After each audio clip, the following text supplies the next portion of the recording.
Oromoof Sport filannoo keessan taasiftanii waan hordofaa jirtaniif guddaa galatoomaa isiniin jenna. Akkam jirtu? Har'a gaafa roobii guyyaa roobiitiin taphoota Champions League Awurooppaa sa'aatii wal fakkaataatti taphataman tokkoon isaanii haga dandeenyu kaasnee isin biraan ga'uudhaaf ni yaalla. Dursa garuu Oromoof Sport miidiyaa afaan Oromootiin yeroo jalqabaatiif odeeffannoo ispoortii karaa TikTokii akkasuma karaa Telegiraamii ammoo karaa YouTubeii isin biraan dabarsuudhaaf halkaniif guyyaa hojjechaa jirudha. Namoonni dandeessan yookiin immoo namoonni nu cina dhaabbachuu barbaadan subscribe akkasumallee share gochuudhaan hiriyoota keessan akka biraan nu geessan isiniin jenna. Haga amma namoonni 1,000 subscribe nuun taasifne maatiiwwan 400 ol ministirii garaagaraa irratti qabnu keessaa YouTube irratti kan nu hordofu garuu hamma muraasa waan ta'eef namoonni dandeessan Oromoof Sportiin subscribe gochuu hin dagatinaa, share like gochuudhaan immoo nu bira dhaabbadhaan affeerraa keenya jalqabaati. Taphoonni gurguddoo jedhaman hedduun isaanii ni jiru. Jalqaba irratti 1 hanga 8tiin kan xumuruudhaaf falmatan ni jiru.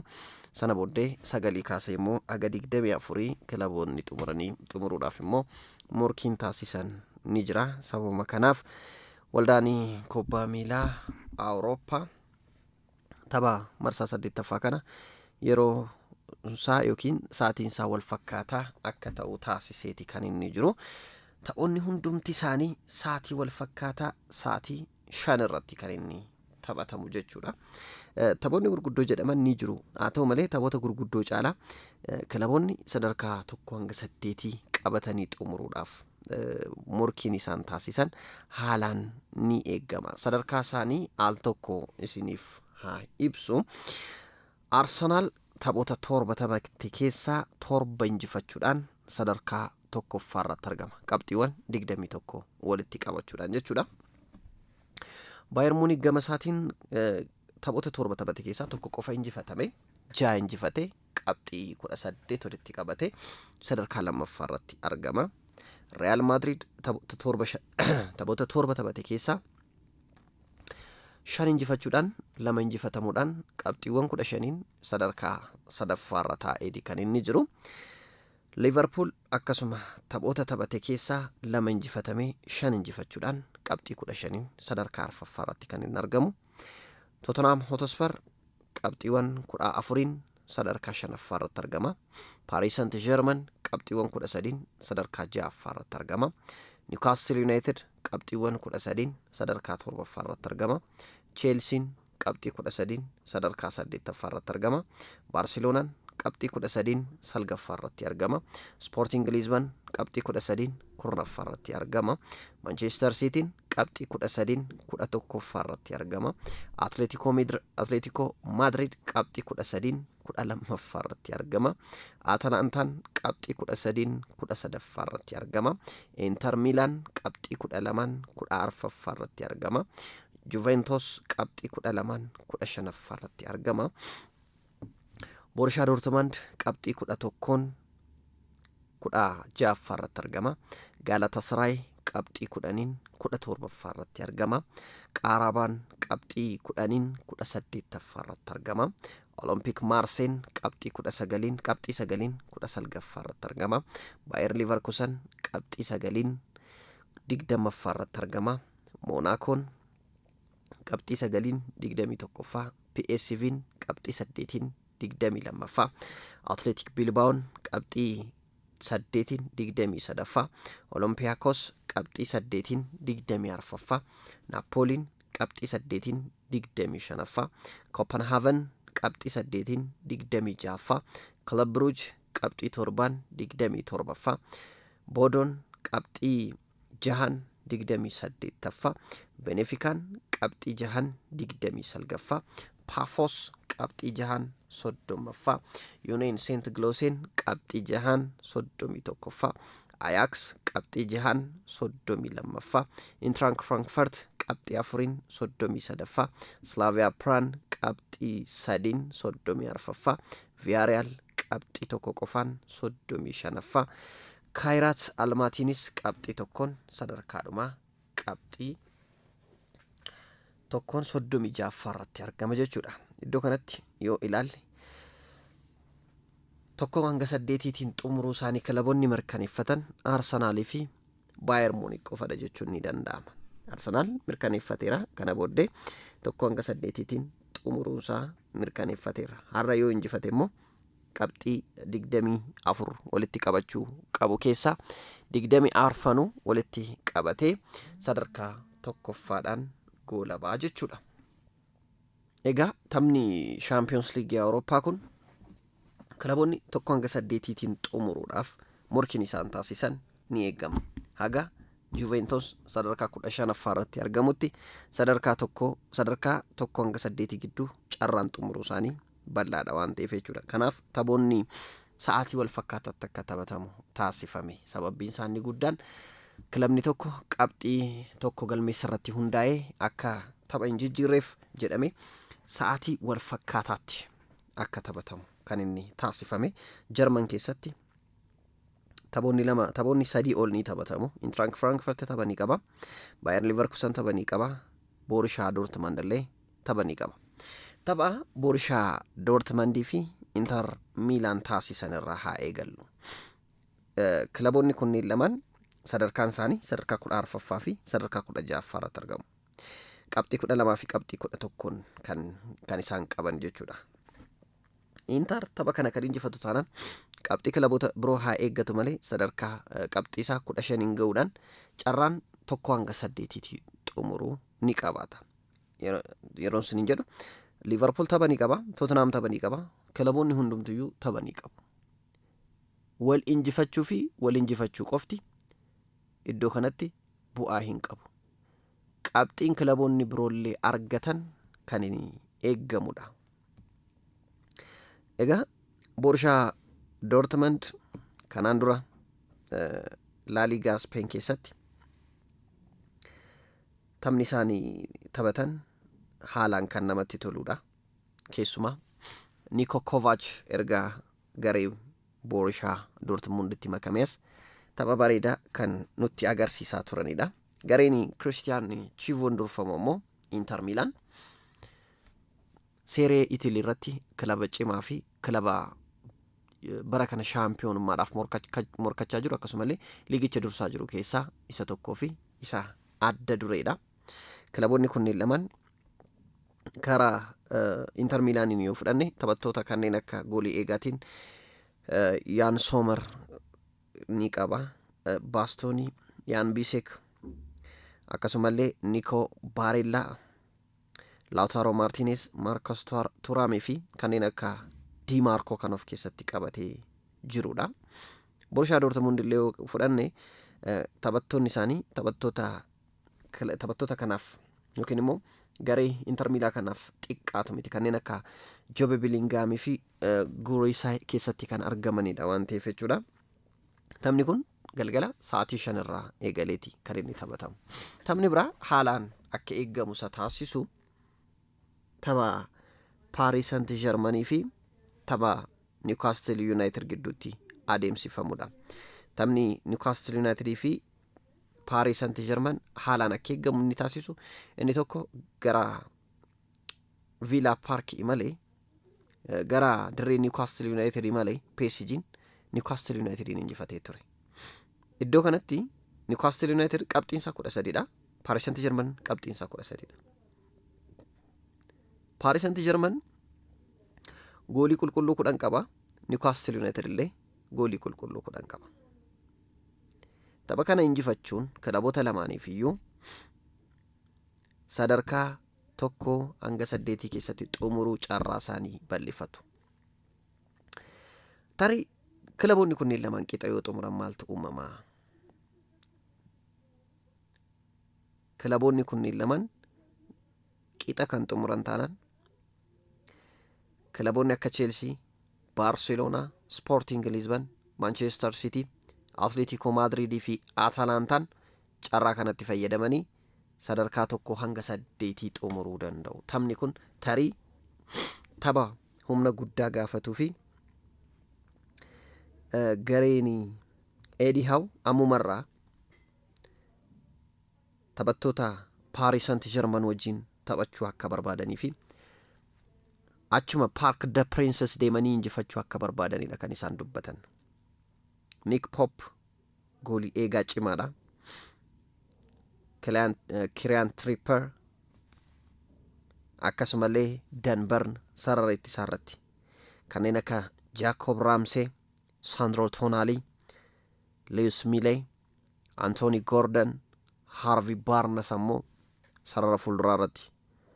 Waltmeid Wolfsburg irraa erga dhufee bakka Alexander Isak bakka bu'ee booddee Newcastle Unitediif taphataa humna qabu hundumaan gargaaraa jirudha. Paris Saint-Germain yoo fudhanne erga goolii eegaa isaanii Donnarumma Manchester City'dhaaf dabarsanii booddee Chevalier yeroo hedduudhaaf taphicha gaggeesseeti kan inni jiru. Ashraf Hakimi, Marquinhos, William Pacho, Nuno Mendes, Zaire Emery, Vitinha, Mayulu, Barcola, Dembele, Kvaratskhelia dabalatee Desire Doué dabalatee taphattoota hedduu kan of keessatti qabudha. Tarii guyyaa har'aa kanatti Luis Enrique tapha kana injifachuun tarii akka dirqamaatti fudhachuu danda'a. Shaampiyoonaan bara darbee Premier League Champions League Awurooppaa Paris Saint-Germain tapha kana injifachuu qofa osoo hin taane kan isarraa eeggamu 1-8 xumuruun dirqama akka ta'etti fudhata. 1-8 yeroo xumurtu kallattiidhaan 16 darbita. Sagalee kaastee hanga 24 xumurte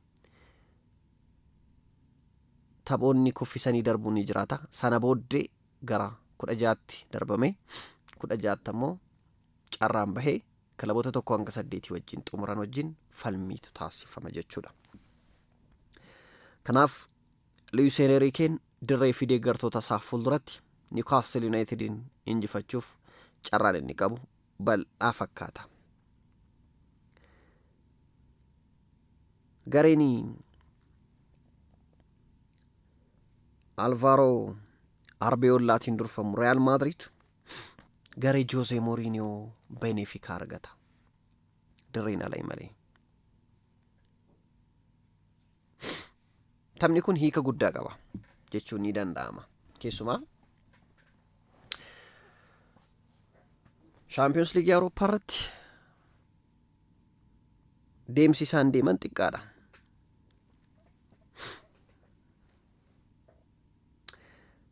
Haga amma qabxiiwwan 6 qofa tapha 2 qofadha kan isaan injifatan taphoota 7 taphatame keessa.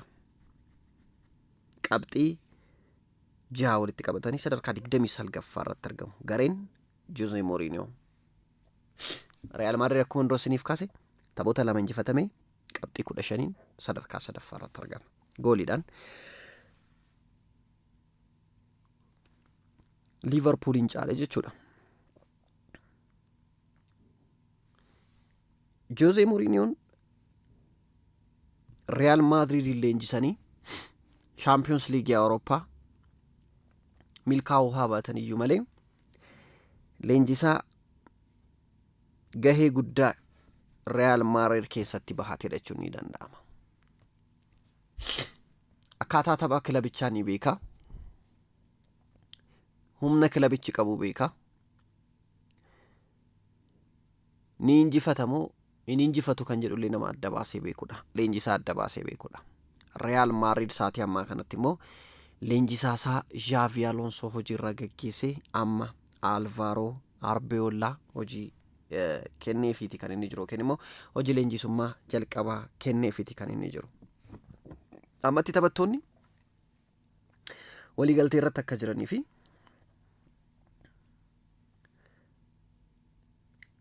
yeroo Xavi Alonsootti lolli turetti inni hundumaa hafee amma taphattoonni mataa isaaniitiin jaalala wal jaalachuun gidduu isaanii akka uumamullee taasisaa leenjisaa jiranidha. Kilaba Albacete jedhamuun tapha jalqabaa irratti yeroo injifatamu Real Madrid Alvaro Arbeolaadhaan durfama. yaadonni baay'een ka'aniiti kan isaan turan. Real Madrid bara kana deemsisaa fagoo waan ta'uun fakkaatu kan jedhamu. Haa ta'u malee taphoota sadan darban irratti amansiisee injifachuudhaan garichi garee cimaadha. Taphattoonni kanneen akka goolii eegummaadhaan Thibaut Courtoisdha. Sarara ittisaa irratti Dean Huijsen, Raul Asensio, Federico Valverde faati. Sarara walakkaa irratti fudhatte kanneen akka Jude Bellingham, Tchouaméni faati. Gara sarara fuulduraatti fudhatte Vinicius Junior fa, Arda Güler, Rodrigoodha. Bara kana kilabicha faana yoo milkaa'e akkasumallee garee biyyaalessaa France wajjin akka gareetti yoo milkaa'e baalaan duriin harka isaarraa kan hin baane Kylian Mbappeen illee qaama Real Madrid keessaa isa tokkoo fi isa adda dureedha. Saatii ammaa kanatti Madrid Mbappee malee waan ulfaatu wayiiti maqaa isaatiin kan jiru jechuun danda'amu. Gooliin yoo galu Kylian Mbappeedha kan galchu baay'inaan. Egaa gara Jose Mourinhotti yoo fudhanne tokkoof tokko kan jiru Otamendi qofatu sarara ittisaa irratti kan nuti beeknu. Kanneen akka Thomas Harwajo jiru, Antonio Silva, Amar Dedic, Sudakov, Pavildis taphattoota ammatti Jose Mourinhoon qaba jedhu keessaa adda dureedha. Squad listiin Real Madrid qabate akka addunyaattis squad listii sodaachisaadha. Akkuma duran sinii kaase Thibaut Courtoisdha, Andrea Lunin ammas goolii eegummaa kan biraati, Fran Garcia jira, Dean Huijsen jira, David Alaba jira, Raul Asensio jira, Dani Carvajal jira, Arda Güler jira, Dani Ceballos, Tchouaméni, Eduardo Camavinga, Jude Bellingham, Federico Valverde, Vinicius Junior, Kylian Mbappe, Rodrigo, Gonzalo Garcia, Brahim Diaz fi kanneen akka Franco Mastantuano faatu keessatti argama. Galgala sa'aatii 5 yeroo jedhu Real Madrid tapha kana kan injifatu ta'e sadarkaa sadaffaasaa cimsatee xumuruunsaa carraansa bal'aadha. Garuu taphni kun salphaadhaa kan jedhu gareen Jose Mourinho salphaatti harka kennaayi. Gareen Jose Mourinho Real Madridin beeku kun salphaatti injifatamee Madrid sadarkaa sadaffaadhaan akka goolabuuf gahee isaa bahataa kan jedhu gaaffii namoota hedduuti. Kylian Mbappeen goolii hedduu lakkoofsisuudhaan Champions League Awurooppaa irratti dursaa akka jiru ni beekna. Tapha har'aa kana irrattis immoo taphattoota eeggaman keessaa adda dureedha. Inni kan biraa taphni haalaan eeggamu tapha Manchester City fi Galatasaray. Taphni kun halkan sa'aatii 5 yeroo jedhudha kan inni eegalu. Sa'aatii wal fakkaataadha siniin jedheera kanaan dura. Manchester Cityn liigicha irratti Arsenaalitti aanuun sadarkaa lammaffaa irratti argama. Champions League Awurooppaa irratti immoo sadarkaa 11ffaa irratti kan inni argamu. Galatasaray qabxii 10 sadarkaa 17ffaa irratti kan inni argamu. Almost Galatasaray carraan inni 9 haga 24 gidduu xumuru bal'aadha. Tokko hanga 8 xumuruuf garuu waan itti ulfaatu fakkaata Galatasarayin. Haa ta'u malee tapha kana ijibbaata akka falmatu ni eegama. Gareen Pep Guardiola fi gareen Okan Brookin durfamu bara kana wanti adda isa godhu tokko taphataan isaanii murteessaa duraanii kan Manchester City Ilkay Gundogan gara mana isaatti deebi'ee Manchester City wajjin falmiin inni taasisu haalaan eegama. Tapha kana irratti Ilkay Gundoganiif ergaa baga nagaan dhuftee deeggartoonni Manchester City akka qopheessaniif ni dubbatama. Deeggartoonni Manchester City guyyaa har'aa keessumaa bara dorgommii 2022-2023 harka Liverpool micciiree goolii 2 lakkoofsisuudhaan Aston Villa irratti goolii 3-2 saatii xumuraa irratti lakkoofsisanii waancaa sana kan itti fudhatan addunyaan kan dagatu miti, deeggartoonni Manchester City's kan dagatan miti. Ilkay Gundogan garee biyyaalessaa German wajjin waancaa addunyaa bara 2014 Lionel Andreas Messi wajjin taphatanii jechuun koo Argentina wajjin taphatanii injifatanii nama seenaa guddaa qabudha. Manchester City keessatti dursaa garee ta'eera, kilaba isaa tajaajileera. Yeroo muraasaaf gara Barcelona imalee Barcelona keessatti taphateera. Amma garuu as gara Turkii imalee kilaba guddaa warra Turkii kan ta'e Galatasaray'n qabatee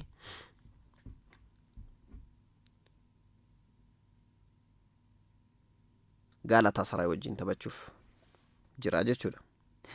Inni kan biraa Lucas Torreiraadha. Lucas Torreira Arsenal keessatti beektu jedhee yaada.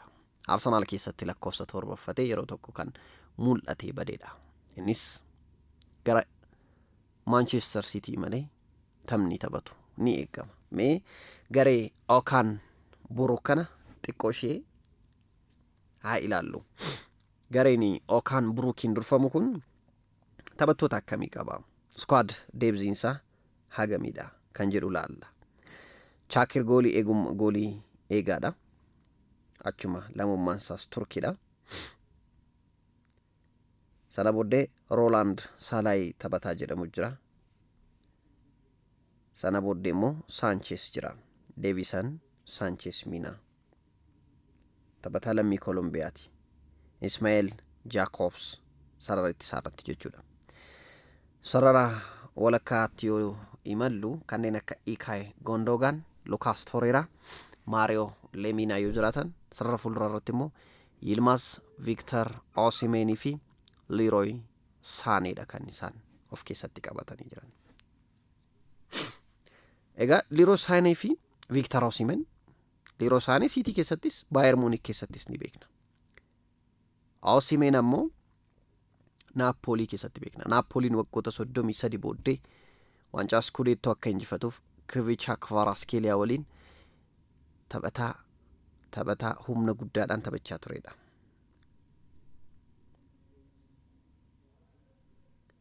Kanneen akka Mario Icardi illee garicha keessatti kan isaan argaman. Garee kana keessummeessa gareen Pep Guardiola Manchester City'n Gianluigi Donnarumma, Matthias Nunes, Kusanov, Nathan Ake fi Rico Reilly. Sarara walakkaa irratti Phil Foden, Rico Lewis, Bernardo Silva, Ryan Cherki fi Jeremy Doku immoo leftii fi wingi yookiin winger kan jennu sana jechuudha. Erling Haaland lakkoofsa 9 irratti. City'n tapha kana yoo injifate carraan 1-8tiin xumuruu ni jiraata. Kana jechuun PSG, Newcastle fi Chelsea qabxiin isaanii ni eegama. Yookiin Newcastle yookiin PSG'n 1-8 keessaa bahuun isaanii dirqama. Taphni biraa Bayern Munich PSV wajjin kan taphatudha.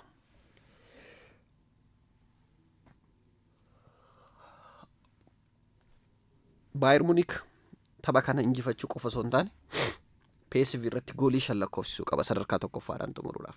Arsenal ammoo injifatamuu qaba.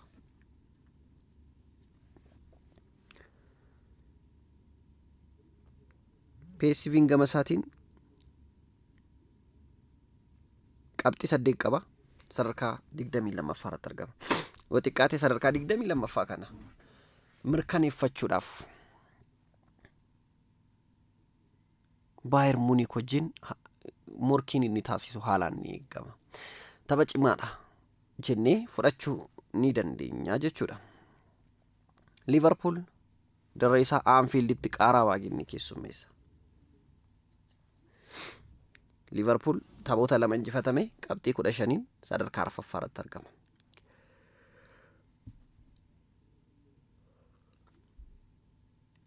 Real Madridin qabxiidhaan caallamee jechuudha gooliidhaan caallamee sadarkaa arfaffaarratti kan inni argamu.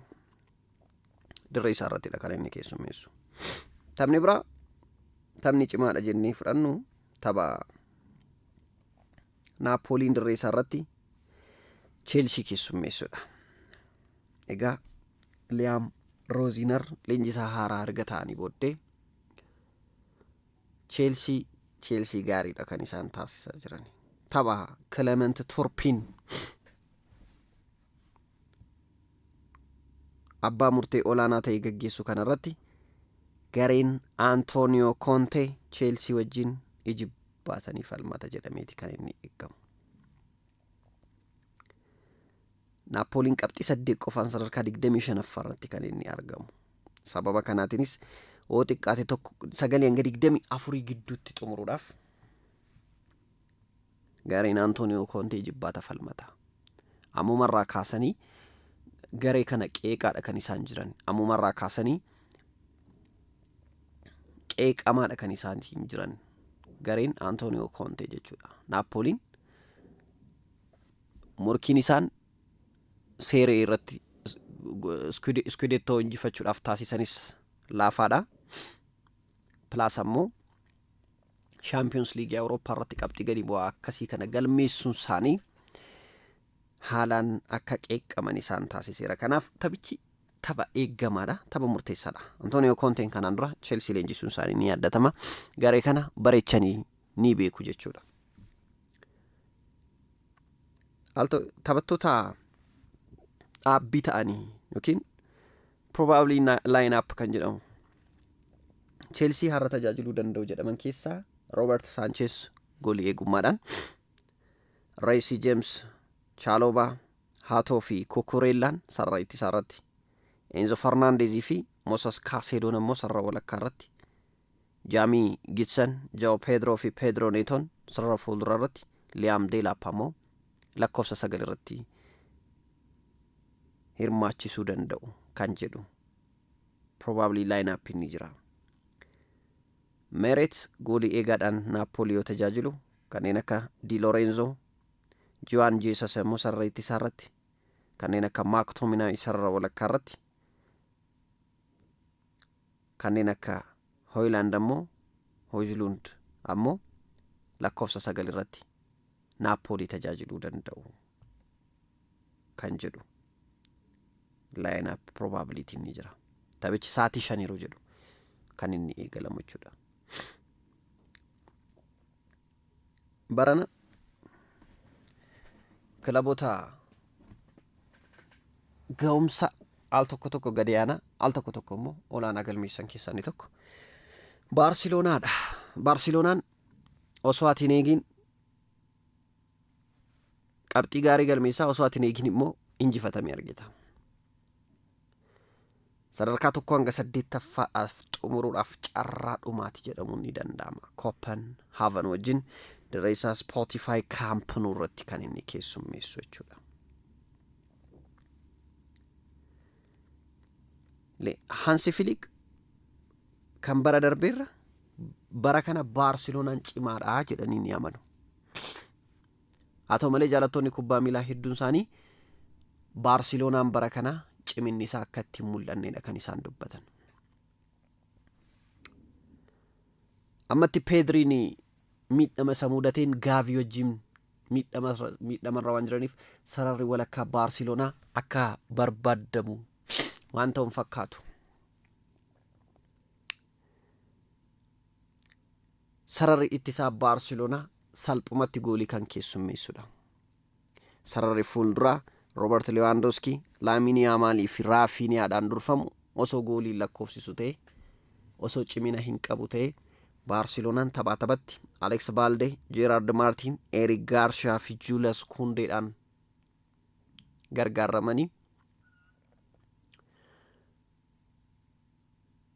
dadhabbinni sarara ittisaarra jiru cimina sarara fuulduraa Barcelonaa bishaan nyaachisaati kan inni jiru. Clean sheetii fudhatanii bahuun Baarsilonaatti tabba ta'eera sa'aatii ammaa kanatti. Egaa Baarsilonaan guyyaa har'aa kana carraa sadhuma 1-8tiin xumuruudhaaf carraan inni qabu injifachuu qofadha. Sadarkaa salgaffaarratti kan inni argamu qabxii 13 kilabni kun. Newcastle United, Chelsea fi PSG gooliidhaan isa caalu. Kana malee immoo injifateeyyuu goolii hedduu lakkoofsisuun waan isarraa eeggamu fakkaata. Baarsilonaan hojii manaasaa tokko jedhee hojjechuudhaaf jechuudha. Sa'aatii 5 yeroo jedhu dirree isaa Camp Nou Spotify'tti ni taphatu jechuudha. Taphni kan biraa Bayer Leverkusen Villarreal wajjin ni taphatu. Arsenal Kairat Almaty wajjin ni taphata. Tarii Arsenal amma taphattoota kanatti fayyadamaa kan jedhu taphattoota Manchester United wajjin taphatan irratti waan fayyadamuun fakkaatu. Darbuusaa mirkaneeffateera. Sadarkaa tokkoffaadhaan xumuruudhaaf qixa xumuruun Arsenaliif gahaadha. Garuu Mikel Arteetaan injifachuudhaaf akka dirree seenu homaa gaaffii waan qabu miti. Atletico Madrid Bodo wajjin yoo taphatu, Union Saint Gilloise Atalanta wajjin taphata. Monacoon ammoo Juventus wajjin yoo taphatu, Eintracht Frankfurt dirree isaa fi deeggartoota isaa fuulduratti garee Thomas Frankiin durfamu bara kana sadarkaa 1-8tiin xumuruudhaaf tattaafachaa jiru Tottenham Hotspur wajjin ni taphata. Eintracht Frankfurt qabxiiwwan 4 qofa walitti qabachuudhaan sadarkaa 33 kilaba argamudha. Club Brugge Olympique Marseille wajjin taphata. Olympique Marseille gareen Roberto Di Zerbitiin durfamu kilaboota France keessaa an akka dhuunfaa kootti natti tolan keessaa isa tokkoo fi isa hangafadha. Taphattoonni ofitti fudhatullee kanneen akka amma Timbariin ofitti fudhateera reefu kana.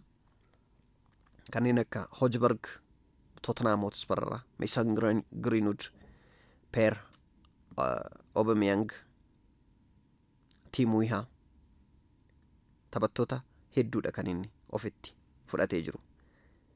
Haa ta'u malee kilabichi Champions League Awurooppaa irratti morkiin inni taasise kana qixxee waan namatti tolu miti. Sadarkaa 19 irratti argama. Qabxiiwwan 9 tapha kana injifatee xiqqaate 9-24 gidduu xumuruudhaaf taphni inni taphatu haalaan kan eeggamudha. Ajax Amsterdam Olympiacos wajjin kan inni falmatu. Atletico Madrid, Atletico Bilbao, Sporting Lisbon wajjin taphata. Pafos ammoo Slavia Praha wajjin taphata. Meesin tilmaama keessan ka sadarkaa 1-8 kilaba kamtu xumura. 8 kaasee hanga 9 kaasee hanga 24 eenyutu xumura. Kilaboonni Champions League Awurooppaa irraallee ni ari'amu. Bara kana Champions League Awurooppaa isaaniin madaalu kan jettanu isaan kami? Yaada keessan koomentii jala nuuf ka'a. Oromoof Sport maal akka sirreessuu qabu? Oromoof Sport xiinxala ispoortii isiniif kennaa jiru kanarratti yaadni keessan maal fakkaata? Maal sirreessuu qabna? Maal itti fufuu qabna? Isinoo subscribe gochaa jirtu? Oromoof Sport haga isinirraa barbaadu. Haga uummata koorraa dhugaa dubbachuuf haga uummata keenyarraa barbaaddu nuti argachaa hin jirru. Abdii kutuu dhiisuun immoo gaaf tokko firiisaa argachuu dandeenya waan ta'eef jechuudha. Hundumaafuu galatooma. Guyyaa boruu ammoo tapha kana booddee xiinxaloota jiran hundumaa finnee kan siniif dhiyeessinu ni ta'a. Taphoonni har'a taphataman sa'aatii wal fakkaataatti waan ta'eef taphoota hunda ilaaluun ni ulfaata. Haa ta'u malee hamma nuu danda'ame hunduma isaa ilaallee borutti xiinxala ispoortii daqiiqaa hagaa kanaa ga'u yookiin immoo akka kanaa oliis ta'uu danda'u siniif finnee dhufuudhaaf ni yaalla. Waan nu hordoftaniif guddaa galatooma.